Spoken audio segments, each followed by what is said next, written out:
एक जंगल में एक लोमड़ी रहती थी। उसकी जंगल में ही रहने वाले एक खूबसूरत हिरण से दोस्ती थी। दोनों अक्सर साथ समय बिताया करते थे। हिरण को लोमड़ी की दोस्ती पर बड़ा भरोसा था, इसलिए उसके मांसाहारी होने पर उसने उससे दोस्ती की थी।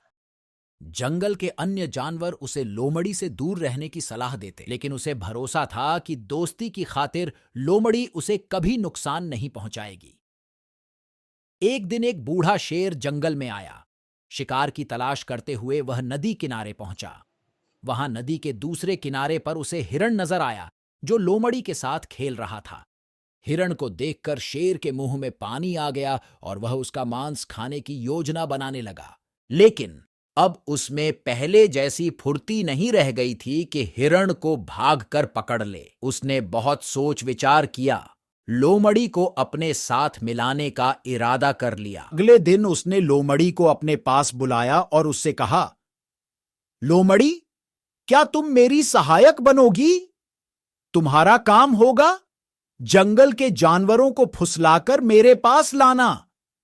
पास आते ही मैं उनका शिकार कर लूंगा और हम दोनों आधा आधा मांस बांट लेंगे। लोमड़ी ने शेर का प्रस्ताव स्वीकार कर लिया। अगले दिन से उसे काम शुरू करना था। रात भर वह सोचती रही कि सबसे पहले किस जानवर को फुसलाकर शेर के पास ले जाऊं। किसी भी जानवर को फुसलाना आसान नहीं था। उसने सोचा, क्यों न हिरण से ही शुरुआत की जाए, उसे फुसलाना आसान है। अगले दिन वह हिरण के पास गई और उसे फुसलाकर शेर की गुफा में ले आई।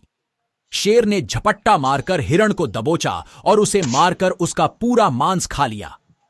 लोमड़ी खड़ी देखती रह गई। बाद में उसने शेर से शिकायत की, तुमने वादा किया था कि आधा मांस तुम मुझे दोगे, लेकिन तुम पूरा मांस खा गए। तुमने मेरा भरोसा तोड़ा है। शेर उसे डपटते हुए बोला, पहले अपने गिरेबान में झांक कर देख।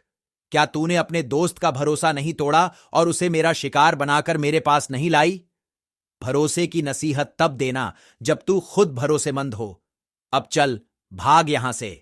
जो अपने दोस्त की ना हुई वो मेरी क्या होगी?